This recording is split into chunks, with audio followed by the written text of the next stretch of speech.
What's up, everybody? This is the Smark Show. Mike Cap here with... Steve Herman, what's going on?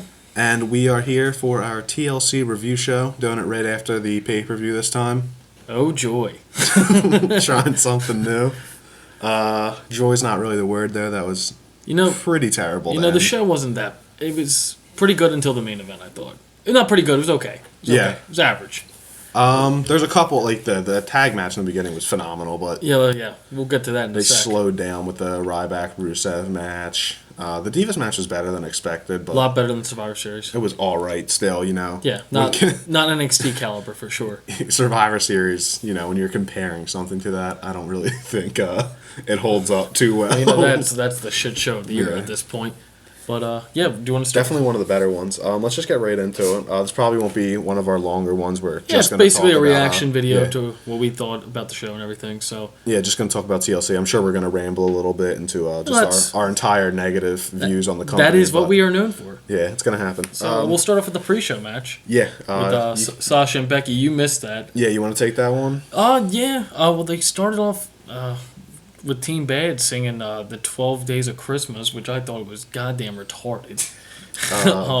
Doesn't sound that way, If I'm a booker, I'm like, how can I get people excited when my main demographic is males from, 18 to 32? 40, but yeah. You're close enough. Let me have these three chicks come out here and sing Christmas carols with their clothes on, because that's going to excite them. What a horrible pre-show. Yeah, but then Becky came out and they had a wrestling match, supposedly. It was okay, but these girls, like I said before, were a main product match in NXT, and they just get the crap end of the deal all the time. And Sasha needs to be pushed better. This was her hometown too, by the way. Yeah, well, spoiler alert for our Out of Nowhere that will be coming out of nowhere. I'm not going to tell you when it's coming, but sometime soon. Those two, arguable match of the year those two had. Yeah. But Sasha was in my personal match of the year. It wasn't with Becky, but regardless, the performance that she put on in that match does not equate to the time that she's been given on the main roster, Raw, SmackDown, or pay-per-views. Yeah, absolutely. She should be an absolute focal point, especially when you don't have your stars there, you have all these top drawing names from the past, decade out right now. Yeah. And you have these, just young people, not even just young, wrestlers. These people are, 21, 22. What's Seth? 29? Yeah, he's 29. All these just young people in the primes going out there, and you keep half of them, relegated to the pre-show or not even showing them at all. What is the deal? And, the match was technically sound. It was pretty good, but, it had no story to it. We were with Nick earlier, and he had nothing good to say about it. He was really mad going into this pay-per-view. But after a couple matches, he probably was a little happier with some of the results. But Sasha would get the win with some heel tactics, which is good, because she's supposed to be a heel, but I think she'd be in a great face, too. Yeah, she could do whatever she wanted. Yeah. And, we you kind of just touched on it. We didn't immediately mention it, but Nick is not with us for this episode. Yeah, first one. It's a grizzly bear attack at his house or something, and he's fighting it off with his bare hands right now. So, he'll be back. Nope. Guys, I'm right here. Hey, Nick. No grizzly bear attack. I'm fine. He's good, guys. I stand corrected. It was a rhinoceros. You just whispered in my ear. I'm just not partaking in this episode. Right? This is Snick's picks for you. Carry on. But anyway, let's jump start off into with the that main kickoff match. Yeah. Not the pre-show. The main opening match. What a match! Yeah, a match! Real great match to start off. The show definitely peaked at the beginning. Yeah, definitely. Would you say? Absolutely. Match of the night, 100%. And there was again some technically sound, pretty decent matches. But this one, the spots they hit, the teams involved, it was really fun. Yeah, I mean, that top spot. Salida del Sol. Oh, my God. I mean, of course I missed that because I was going to get the pizza for you guys. Yeah. I was so mad. You guys, Steve, you missed this awesome spot. I'm like, no, I didn't. Well, I'm oh, my God, I did. There's three of us watching it down here when you weren't here, and these two weren't paying attention. I was like, how did nobody else see this? It was the coolest spot of the night so far. Yeah. Thank God for rewind and replays because... Good thing for the network. Yeah. It's only $10. Only $9.99, guys. Yeah, it's supposedly better than Netflix, they say. I don't know about that. Yeah, that's a lie. Netflix is giving me way too much entertainment. But that tag match was pretty good. No, very good, actually. That's one of the best tag ladder matches I've seen in quite some time. Yeah. Maybe 10 years. I can't think back to... I mean, I'm sure if I comb through, I could find some gems, but I really can't think of a match where I was more excited, going back to the Attitude Era. I mean, you had match some really or good ladder. wrestlers in that match, like Kalisto and Kofi, and everyone's a good wrestler in that match. Well, Obviously, we noted it. Everyone in that match, could be called, like a spot fest worker. Even Big E, who's not, a flippy top rope guy, he still hits a lot of diving moves and a lot of setup, big brawl hits on the outside. Yeah. So, like, everyone in that was perfectly, like, put together to put on a match that came out like that. And with the end of the match, Xavier was on the commentary and he came out and he threw the trombone at Kalisto. Yeah, perfect. That is so awesome. Perfect heel move for the New Day. And that works for the New Day. If any other heel comes out and does that, I would have shit all over it. Yeah, that was really good booking for the New Day. And I'm surprised New Day won, actually. I would say they have the titles to Mania now, honestly. Yeah, I don't know about you. I don't really see a reason why they would drop it before it unless you want them to reclaim it at Mania, if you think that would be cool for their career. Absolutely. So, like, maybe they drop it at Fastlane or something. But logically, I think you just keep them as your dominant tag champions. You don't have a dominant champion anywhere else in your company right now. The belts have been changing. Yep. You don't have top marquee stars really across the board, but the New Day are making themselves, like, you have to pay attention to them when they're on Raw. Yeah, absolutely. From, like, their merchandise stands out to their antics, just everything about them. Yeah, you can easily tell. Perfect people to keep the belts. We thought on our last podcast that there had to be a title change at TLC. It's one of the smaller pay-per-views, so we figured they were going to switch something up. We thought that was going to be a change. We all thought the Usos were going to take it. They're part of Reigns' entourage, so they get the nod from corporate to, like, move on with the belts going forward. But the New Day have really made themselves known out here. Yeah, they have. I think even their relationship with Reigns puts them over. Even the Usos' relationship with Reigns is, undercut by how big the New Day have become. Yeah, definitely. I couldn't agree more with that. And the Lucha Dragons. I mean, we already said this. Kalisto, phenomenal performance. Yeah. Well, Kalisto is a star in the making. Oh yeah, that could be your next Rey Mysterio right there. Yeah. And not just to make the connection because they're both like Latino workers. Yeah, but I've said that quite some time now since he's been on NXT. I thought he could be a real good Mexican superstar to build up. Yeah, he's got a big up and coming name in a market where you don't have a lot of stars in the WWE right now. They would be very smart to start building around him, especially after that performance. Yeah, absolutely. That's a star-making performance for him. Absolutely. Yeah. So that's why we get into that next match. Great job by the New Day retaining their titles, and we move on into Rusev versus Ryback. And they gave us a big video package before the match. I was kind of surprised about that. You weren't really paying attention to this match. Especially, we were playing some baseball darts, but either way, it's kind of weird, like, knowing later in the show that Ambrose and Owens don't get a video package, and the belt exchanges in that fight. Yeah. But they give it to Ryback and Rusev, and the obvious winner won. It's just some weird last-second hype. Yeah. And we always, like, shit on them for not putting hype on their feuds, so, good on them for trying, but a little too late there. Yeah, it wasn't that exciting a feud anyway. Good thing that Rusev won this match. About time he got a big pay-per-view win. When's the last time he won a pay-per-view match? Do you think they draw us on, though? Like, do you think they're going to just have this be Rusev versus Ziggler? Where they're just going to keep fighting and fighting and fighting and fighting? Or do you think he just moves on from Ryback now? He moves on from Ryback. I hope so. As much as, we've both spoken pretty highly about Ryback and the things that he's, like, the obstacles he's overcome, he is, I don't know, I don't think he's on Rusev's level.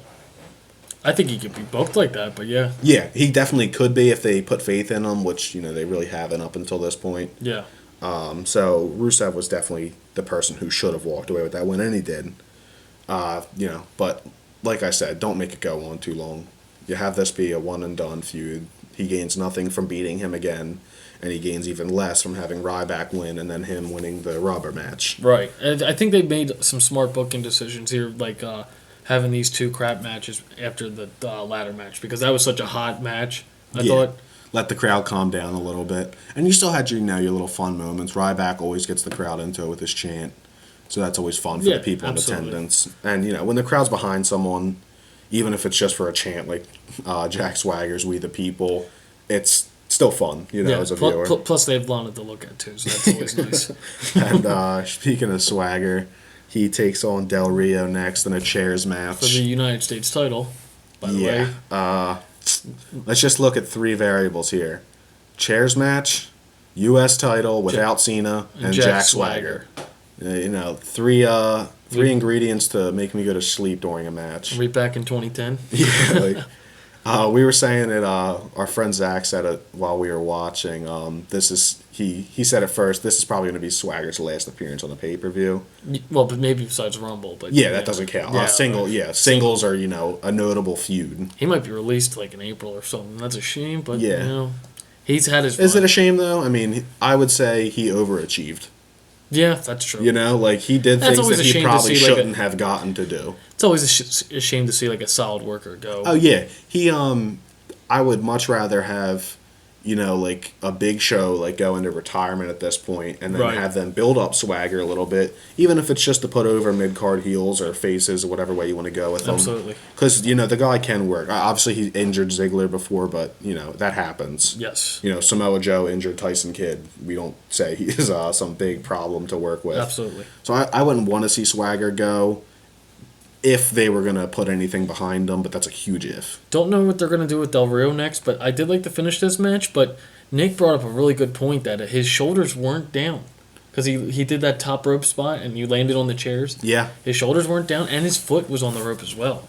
Yeah, I personally don't think that was planned. I think that was just poor. Yeah, I thought it was just a poor match finish. But they'll bring that up in the storyline. I was about to say, people are going to be talking about that, so You'll even see if that they on just Raw. bring it up on Raw, they just talk about it. You could see a rematch for that tomorrow night on Philly, which you're going to, by the way. Yeah, I'll be at Raw tomorrow night, so. Yeah, in Philly. So. No matter what, I'll be a little more happy, just because being It's there is a live. whole different experience. Absolutely. Couldn't, yeah. But yeah, Swagger, he had a decent run. I think it's time for him to move on overall if they're not going to put faith in him, which they probably won't. So now the fourth match was the tables elimination match. Yeah, Tornado too. Yeah, Tornado style, Does which I not figured. happen often. Even when they have 4 tag teams in there, they'll have one guy from one team, one from another, and then everyone else just stands around. I don't know why they go with that format so often. I was getting real nervous. It was going to be one Wyatt member versus one Team Hardcore member, whatever you want to call those guys. Well, that would have been stupid because because a tables match is a no DQ match technically as well. Yeah. JBL said it right. He's like, I felt like I was back in South Philly. These guys definitely brought a fun hardcore element to it. Yeah. Wasn't as great as the ladder tag match, but it was a very good match. Yeah. I thought. Given the age, and given the age of Rhino and Dreamer, the Dudleys, and Braun Strowman being so green and Eric Rowan not being the top worker, I think a really good match. And hey, the Wyatts won. Ooh. Can you say that again? Wyatts won. I don't think I understand that statement. Sometimes ever since the Shield hasn't been around, I don't think that's happened. Yeah, that's quite surprising actually. But this was actually a really fun match. I enjoyed it. It is what it is, I guess. Yeah, I think this match is like almost like Braun Strowman as like a wrestler at this point. Where it's like he's gonna come. There's gonna come out. It's gonna be a He brawl. looked really strong in that match.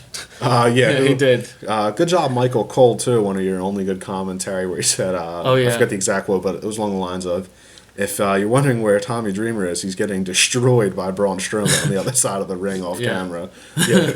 Cole rarely comes out with gems, but that was definitely a good one. gem. I have to admit that was pretty good. Very true. And how about the one spot where they buried him? Yeah, tables. That was kind of cool. Tables.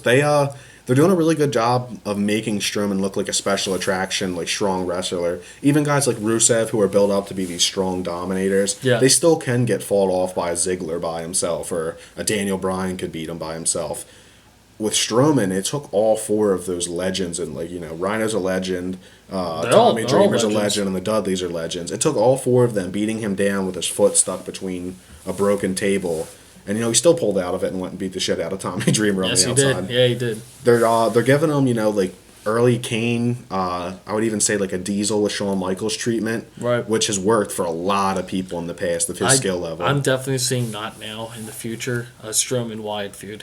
Yeah, that could be really cool. It all depends on, I think, how he gets as a talker and timing as well. Yeah, he's very much like, he reminds me of like the Baron Corbin of the main roster, where he's good out there for spurts, big brawls. He has a lot to work on, but he's got time. Absolutely. He's not going to be the forefront member of the Wyatts for a while, especially with Luke Harper being as good as he is, and Rowan being, I don't want to say as bad as he is, but not as good as Luke Harper. Yeah. Well, Harper's in a league of his own. Yeah. Especially with all four of them. He's the best wrestler out of all four of them. I could see him sticking with Wyatt even past the Wyatt family if they do that as his own personal Like enforcer a lackey for a little bit. Yeah, I could see that too. But when he finally does break out, after he's got some matches under his belt, I think he could be... He can be a Kane-esque guy if they book him right. Yeah, I was going to say like an early Khali in the beginning of his career before he became the great Khali that we all know and hate today. Right. Like when his debut was pretty legendary. Yeah. But other than that, it was I think he could walk out and be someone like that after you get some mileage under his belt. Yeah. Next, we had our IC match, Kevin Owens versus Dean Ambrose. Dean Ambrose. I said Dean Wyatt. Wow, you have a big crush on the Wyatts or something. But this match was so much better than Survivor Series. Yeah, and they were given time. Like we said before, it was kind of weird though. They give Ryback and Rusev this big video package. Yeah. And granted, Kevin Owens does come out and talk, but I figured they'd like show more clips than just the popcorn thing. But as I thought about it, what other clips do they have? And besides the signing of the contract too. You have your, aside from Bray Wyatt, you have your two best talkers in the company. I think that's fair to say. Probably. Dean Ambrose and Kevin Owens. Yeah, I would say so too. Paul Heyman. But not wrestling, in the running. Paul Heyman. And you could maybe argue John Cena in there. But either way, you've got two of your best. Yeah. And they don't cut any real promos like leading up to this fight. Right. I just thought that was really crazy, especially knowing post-match that the belt changes hands. That's a big deal. That is a huge surprise to me, honestly. I was not seeing that at all. Yeah, you brought up before the fight, Meltzer came out and he said, you want to... Well, Meltzer said on Wrestling Observer, he said... if Owens beats Ambrose clean, he's most likely going to fight Lesnar. But if he beats him by DQ, he's not going to fight him. Yeah, and this was a guess by Meltzer. It wasn't anything set in stone. He didn't know it or anything. But my counter to that, what he said was, I think that's the opposite. I think if Owens holds on to that IC belt post here, and he could still drop the belt by Mania, but does anyone out there really see Brock Lesnar engaged in the feud with the IC belt involved? Absolutely not.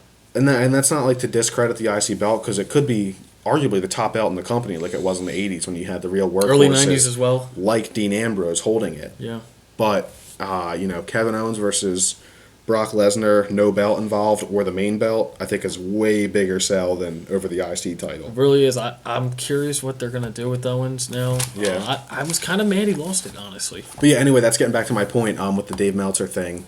I said I think it's more likely that he doesn't win, and he has a better chance of fighting Lesnar, because now Kevin Owens is clear from Dean Ambrose. He'll have his rematch most likely. Probably on tomorrow night. Yeah, I could see it tomorrow night at Raw. Because they don't have a pay-per-view now for like six weeks now, which is the Royal Rumble. Yeah, because they did the 3-week build for the TLC. Yep. So, he's open. Lesnar's obviously not doing anything right now. Ambrose probably wins the rematch, goes his own separate way, fights with the mid-card for a while. I'm seeing Ambrose and Jericho. Yeah, not real excited for Jericho coming back again, considering. But you remember from Night of Champions? Everything. Yeah, that's something you can definitely see now. Yeah, they especially with the rumors he might be working too. They have a lot to do with Ambrose. It's just one of those big ifs. Just give him something good. When we saw Kevin Owens get the title, we were like, holy shit, this is a big guy in the company. This is the biggest mid-card belt they've had in company history. Are they going to do anything with him? And they really didn't. They have to have something for him, because he's the top, like they always say, merch is one of the key reasons. He's the second top guy in merch right now. Yeah, and he's ahead of Reigns.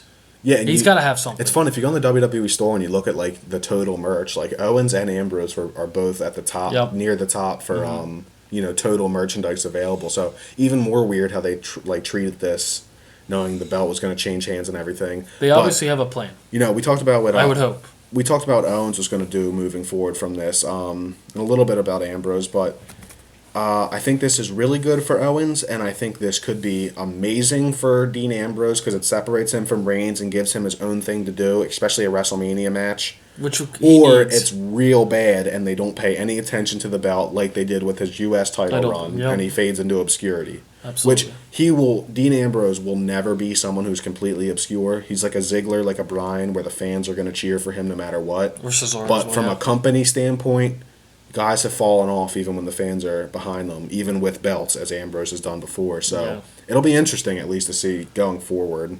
The match was good. If he comes out Monday night, tomorrow night, and R-Truth's music hits, we're gonna know. Yeah, that's but, How did he won with the he countered the pop-up power bomb and then he reversed it with the Hurricane Rana. The Hurricane Rana into the pin. That was a very shocking finish, but you need that sometimes, I guess. Yeah, it's funny. I had actually said earlier in the show, I'm getting real sick of I was being sourpuss with this match. Actually, this was the match you were saying about. People were going for pins, and I was like, oh, clearly not going to happen because he didn't hit a finisher.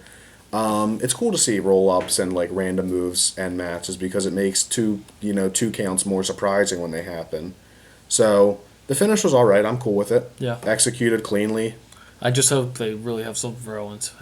Yeah, that's what this all rides on. If they have something for these guys, then it was great. If they just move along with them and they become Luke Harper after he after he lost his belt, then bad. Because if they don't have an Owens Lesnar feud, then he should have had the match with Zayn at Mania. Yeah. Honestly, that's the dream match. We get into our main Divas feud, the one not on the pre-show. Yep. It's for the belt. Divas Championship. Charlotte and Paige go at it. I might as well say Ric Flair versus Paige because we see him more than Charlotte, I feel like, anymore. Oh, they're both doing the same thing. Yeah, I forgot. Charlotte doesn't exist to me anymore after last podcast. Ric Flair's daughter defended her belt against Charlotte or against Paige. I don't not like Charlotte. I just don't like what they're doing with her. She's so ridiculously athletic. And she has a presence where, because of her history, like it's implied who she is. You don't need to beat it down that she's Ric Flair's daughter. I think this is going to work. I think it's going to work. Because they did this with Orton in 2006 with his dad. Billy Bob? Yep. Cowboy Bob Orton. Yeah. Billy Bob. And you're thinking Billy Bob Thornton, the actor. Botched that one. But yeah, I know what you're saying. I think it can work. And especially after this match tonight, I really liked it. I know what you're saying. I think Orton had more base potential than Charlotte does. Well, obviously, he was a lot younger as well. Which helps. And again, Orton's a top 10 all-time performer in WWE history. So he's very underrated. Yeah, very hard to compare him to a lot of people. No, I'm just making the vision what they're doing. But this is another one, just like the match before it, where whatever happens is really up to creative here. It could be really good. Could be really bad. I'm starting to like it now. They're starting to have a little bit of story building, especially with Charlotte and Becky now. Yeah. I think they're going to have if they do it right, I think this could be a really good feud at the Rumble. Yeah, and we talked about it while we were watching. What's Paige do from here? She's probably not going to fight for the belt again, but does she stay heel? I think she's got to stay heel. Or do you think she turns? She's getting to Big Show territory, and I don't kind of like it. Yeah, I'm not a fan of the constant turns either. I kind of wish, knowing that she wasn't going to take the belt, they would have kept her face just because the crowd wants to cheer for her because she's such a fan favorite. Yeah, but when she's a heel, she's really sexy. Yeah, it's true. That's definitely a bonus. Yeah. I'm going to eat my words. Stay heel, Paige. Yeah. Stay heel. She probably won't, though, at this point. No, but, clearly, after the show, Ric Flair and Charlotte go back and they taunt Becky. She offers her, a little pinky thing with Ric Flair, and they pull off. So Becky is clearly going to be the hopefully they maybe do for some number one contenders match on Raw or something coming up. Yeah, or for the Rumble spot, make it seem important to winner gets them at the Rumble or something. Or they have this girl named Sasha Banks on the main roster too. Who's she? Yeah, she's pretty good, I think, right? I think she's singing Christmas carols or something. Twerking. Yeah, I'm not mad at the second part, but neither am I. I'm just saying. Do something with her. You put her with the New Day, have their cocky brass championship attitude play into her, and say, I was the boss in NXT. I want the belt on the main roster, even if she's got to go through a tournament to get it, or her and Becky fight for number one contendership. I think they're waiting till Mania. That's have Becky and Sasha give them a real match like you did in NXT. Yeah, at Royal Rumble for the number one contendership. That would be interesting. And you could have a match at Fastlane where one of them wins. Then you could have the rubber match at WrestleMania with the belt. There's so many things. If they ever had a lot of women wrestlers, do you think they could ever do a girls' Royal Rumble? Not 30, but something. I mean, physically, yes, they could do it right now. Yeah. But do you think are you asking if I think they would commit to it? No. No, that's what I'm asking. As long as Vince McMahon is the head of this company, I firmly don't believe that Vince McMahon believes in women as competitors. Nope. You can take that how you want. It's as negative as it sounds. Yeah. I don't think he views women equally in the WWE. I don't think he views smaller men equally, and I don't think he views minorities equally. If you're not a big white guy, Or Samoan. yeah, or Samoan, you ain't shit in the WWE. Pretty much, yeah. You can fight for the tag team belt if you want, but that being said, to answer your question, I think they would eventually do it, especially with this Divas Revolution, but it'll be a throwaway, dumb little match where girls are slapping each other, and the clear winner, was known from the get-go. Right. I don't think it'll be anything big like the real Royal Rumble. If anything, it'll be the Andre the Giant, battle royale, whatever. That's where I think it would peak. Right. And that's not me. If I was booking it, there's some superstar women in the company right now that you could build your legitimate company around. I legitimately think for the first time in WWE history, Sasha Banks could be the overall face of your company. Like, men included. I think she could be the top person in your company. She really could. But they don't seem to show faith but this match with girls. was very good, I thought. Yeah. I thought it was a especially solid match. given that I had no real expectations for it. Yeah.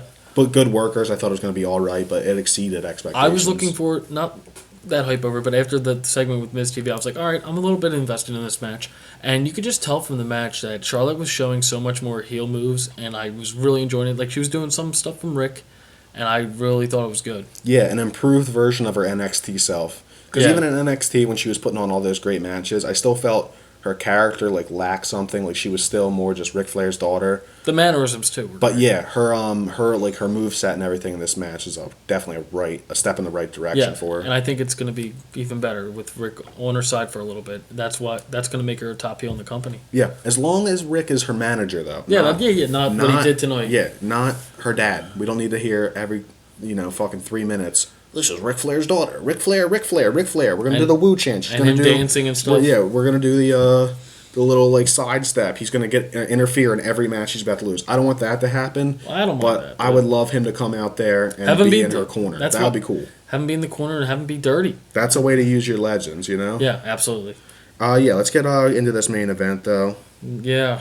Regrettably, took so much air out of what was otherwise, A solid show. pretty solid show, especially Exceeded our expectations until this point. given how low we viewed this pay-per-view going into it. Good pay-per-view. Yeah, better than Survivor Series. This definitely, if I were grading it, definitely took it down a grade. Being This main match? event. Yeah, if not more than a grade. Right. These guys just have they have no chemistry. Well, Like- it's that and the crowd was dead. It feels like it's Sheamus versus Orton for the 50th time. I heard a Cena's chant, a Rollins chant, a Bryan chant, and an NXT chant. Yep, and you know what that means? At the end, all Vince McMahon is going to care about is the cheers he heard at the end when he got speared. He's going to ignore the fact that when both those guys came out, competitor and champion, Both got booed, both got booed or no reaction. and Reigns still got booed by the end of the night. Yeah, and he was still getting booed at the end. I brought it up last time. I made the comparison with the UFC here, but just because the pay-per-views are the same weekend, let's look at how the champions walked out at UFC, where it's not scripted. Jose Aldo, clear, heel like Sheamus should be, got booed out of the goddamn building when he walked in there. Conor McGregor, the face, because he's so dominant as a champion. He came in, people blew the roof off of the place. Right. Roman Reigns is just not going to get that at this point. Don't you want a champion that everyone's just going to lose it when he comes out? You're not going to have to rely on nothing but cheap spots to get him cheers? And he wants to hear Roman's chants, but how has he not heard Cesaro's chants or Ziggler's chants or Owens or Ambrose and so on and so forth? Yeah, because they're not Roman Reigns or John Cena. Exactly. I know. And they're just trying to get every aspect of a past wrestler into Roman Reigns' character, and it's pissing me the hell off. I want to break that down right before we even really get into the match itself. Roman Reigns right now, still holding on to everything from the Shield, something that was proven to be a success in WWE history. Still hasn't changed still his has character. Still has the Shield music. He still has the Shield moveset, and he still has the Shield attire. Well, he's always gonna There's one part. Number 2, let's look at how he's booked. He has never lost a singles match clean in his WWE career. No. Never in history. John Cena had to go through obstacles when he came John Cena up. lost to Kurt Angle. Daniel The Bryan Undertaker. had to go through obstacles when he came up. Stone Cold, The Rock, CM Punk, run the so on. gambit. They went through some shit before they were champion. What the hell's Roman Reigns done? He's beat the shit out of everyone in every single match he's ever had until the end. He's literally- where some ridiculous outside source screws him, but like screws him by an inch. Like he's still that close to winning it even when he gets screwed. And then I'm supposed to feel bad for him. That's Cena and Daniel Bryan booking to go along with his Shield, whole gimmick. And then at the end of the match, here comes Stone Cold Steve Austin. Yep. Triple H is essentially Vince McMahon, comes out. You're supposed to am I supposed to feel bad for the corporate guy? But wait, he's a villain. Roman Reigns is the every guy man, which doesn't work because he's like so physically perfect that people can't relate to him. They're probably gonna do some like fired angle with Reigns and like something similar to Cena. Oh, he's He'll actually come out in gonna a leave. beer truck and he'll say like Reigns like 316 and Right. Yeah. They're just taking things Cheap that have bumps. worked in the past and they're applying it to him because either they're not creative enough to give him a character or he's not skilled enough to make one himself. Either way, that is a problem. You got to address it. Yeah. If it's creative or him, either way, it doesn't work. You got to change something up. But we keep saying you gotta. But they they're not, don't, they're not, and they they're keep not. lowering, but they don't care. They really don't. They have that guaranteed money coming in. But let's get into the match here. Yeah, We've talked about it a little bit before getting into it. It was a physical match. It was. Where Reigns excels too, and Sheamus as well. They're good physical wrestlers. And that's saying something. This is where both of these guys excel, and it still was this bad. There were some good spots. You had the Samoan drop onto the ladder. That was kind of cool. Then they were just like Roman Then was saying. Reigns fell off with the punch at the end onto the or onto the table. Yeah. That wasn't bad. There was good spots, but no one cared. Yeah, I don't. And that's key in a wrestling match. Yeah, spots are fine if they're relegated to like a couple of match or if it's a tag match or a multi-man kind of thing. That's where spots really come into play. If you're a one-on-one main event, it should not rely on spots. Yeah. You can't do that. You have to have a fluidity between your performers and like a sense of these guys know how to work together. It felt like two wrestlers were randomly handpicked, or not handpicked, randomly picked. One of them was given the belt, and they said, "Here you go out and fight." They've never fought before. They've never talked about what's going to happen in this match. They just went out. That's what it felt like. They tried to talk about spark. it overall, but yeah, they decided to talk about tater tots. So no spark between these guys. no, not at all. Fucking tater tots. Thank God. I was gonna be so mad if you would have said tater tots. They had it in the promo. I That was- was like the main point. I was waiting for him to win and just like start yelling tater tots. But yeah, the match goes on. The obvious finish everyone saw coming a mile away, which, I keep saying on every single podcast. I say, what the real problem is with Raw? It's their inability to build heels. What the real problem is? It's their inability for writing. Here's what I'm gonna say here. The real problem is this goddamn 50-50 booking. Yeah, you And said then the this match last episode. and predictability. There's another one. That's another big problem with Well, it. we called it too. We said League of Nations was going to come out and screw them. So, Yeah, everyone and their mother knew that was but going to happen. why the hell was Barrett not out there? Yeah, but- Because if you watched the what pre-show, was that? Yeah. if anyone watched the pre-show, Barrett was there. Yeah, he just didn't show up for the end segment. Probably like the biggest moment of them as a faction. It's the And Roman still looks strong. who knows? They'll just have Barrett just go away.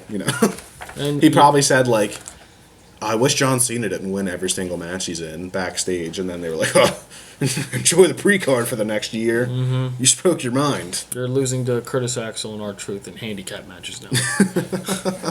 But yeah, Roman Reigns, he's about to win after, getting the shit kicked out of him. And Sheamus equally getting the shit kicked out of him. That's fine. They're going up for it. Boring match, whatever. I just want it to end.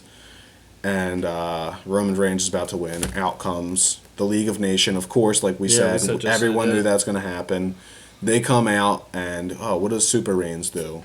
Still beats the shit out of them. Superman punches all He of them. beats off... I keep saying he beats does not beat off anyone. He beats up Del Rio, pushes him aside, takes Rusev to the ground, and Sheamus is already out of it. Del Rio recovers, hits him with the I don't even know I call it the Avada Kedavra. That's what Seth Rollins used to do. Yeah. I don't know what he's calling it. I have no idea. That little head kick that took out John Cena. Right. The one that pinned John Cena, he hits Roman Reigns away. And they've yet to mention it, and it's happened like 3 times. Yeah, he goes out, whatever. fights that off, blah, blah, blah. Bunch of Reigns bullshit goes on. He goes Super Saiyan. His hair turns blonde and spiky. He beats the shit out of everybody in the ring. He's about to win it again. Sheamus, recovers, hits him with a goddamn brogue kick. There's another finisher that Reigns takes. Yep. He gets thrown out of the ring. Sheamus climbs up. Reigns still recovers again to get to the ring, to the ladder, and then Sheamus unhooks it. It looks like he kind of like botched it a little bit. Yeah, we had no idea what was going on. He unhooked it and we didn't, but then he did take it off. We weren't sure what was going on there. Yeah, that was really weird. Honestly. But the moral of the story, Reigns, that's the story. That's not going to get him over, Vince. He's not going to listen though. So. Oh yeah, I'm sure he does not listen to this podcast. I'm just speaking out loud. Oh, I know. We don't want to see someone just beat everything. It's not fun. And when he loses, it doesn't make him feel like an underdog if it took 15 people to make him not win something. Literally took 15 tonight.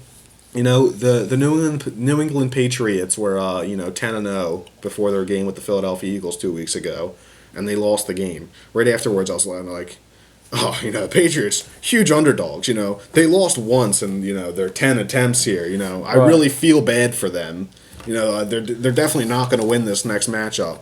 It just doesn't work. Stop pushing Reigns like this.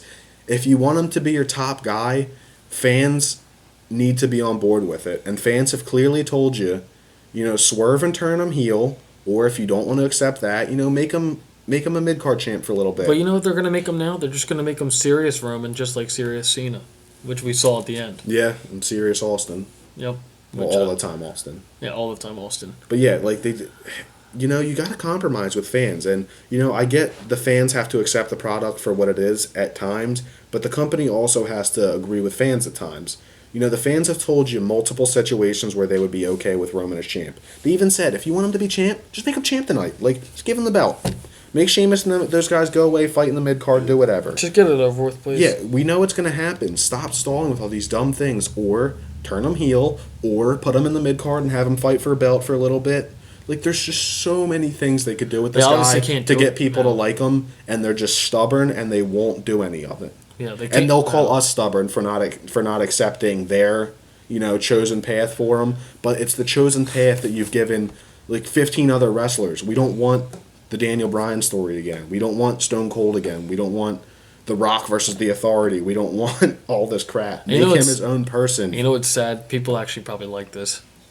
A couple people, which we saw on the show at the end. I was reading a statistic. I don't remember what site it was off of. It was this article just talking about the Raw ratings and stuff. And don't quote me on this exact percentage here, but the largest portion of the WWE obviously markets to is kids. Kids people under the age of 17. Yeah. Even younger than 17, but that's the official demographic. Yeah. They market to the smallest. Overall percentage of their demographics. I believe it's 16% or something like that.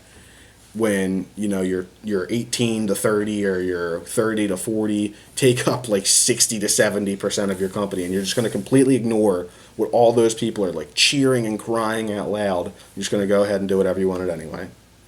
That's been the WWE's prerogative since 2009, 10. Probably even, yeah. We bitch about it every week. Probably even 08 or so. Yeah, it doesn't change. But we just got to hold on until it does. It's got to happen sometime. It's just, as a wrestling fan, I've sat through so much crap that I don't want to miss it when it finally happens. Well, when you get those spurts of moments like this past year with Owens winning. Or Ambrose almost winning. They teased us with it. When Seth cashed in. Those are the moments you enjoy. But there hasn't been any recently. So. Very far between each one of them. A little too far. Yeah, it should be. What do we have? Ziggler won the Survivor Series. Nothing cool happened until Mania, until Seth Rollins won. Yeah. Well, the Royal Rumble match, I'll give that a cool moment, but that was a match, doesn't count.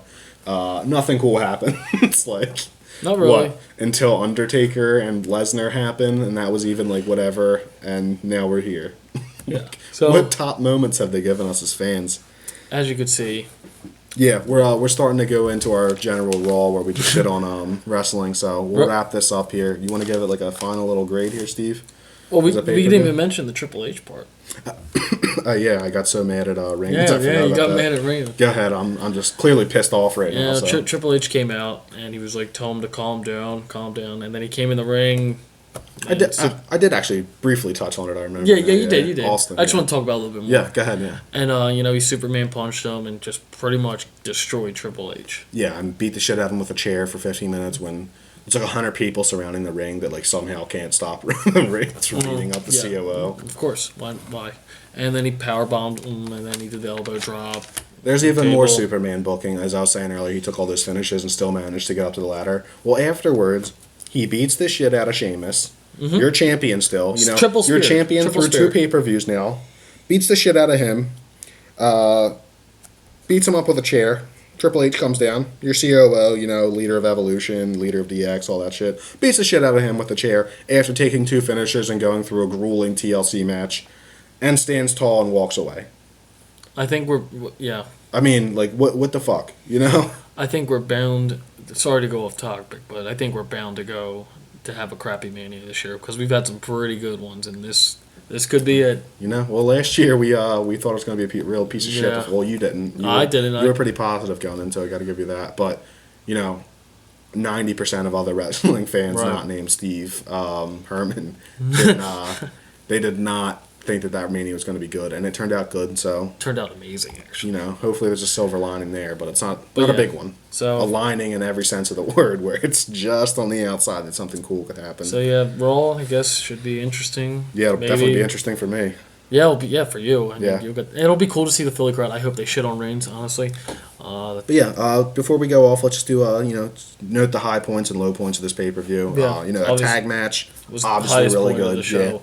Yeah. The other tag match again, There- another really fun match. There was a lot of improvements to some matches with Ambrose and Owens. The Divas match as well. They were big improvements. Just overall wrestling was a highlight. There's very few botches, and it was a very clean show for that. From that point, everyone seemed to do what they were supposed to do out there. There's very few moments where You didn't see any felt, mess ups you or felt anything. like you were waiting for. Everyone something did a to good happen. job for the most part. And the other high point could be a low point depending on what they do, but Ambrose walking out with that belt and Owens setting himself up to possibly face Lesnar, that has a lot of cool stuff that could happen. It's just, will it happen? Can you imagine Owens versus Heyman? That'd be great. But yeah, Oh. that's for another topic. Yeah, don't get me started. I could talk for another 45 minutes on that. Yeah, I know you could. So could I.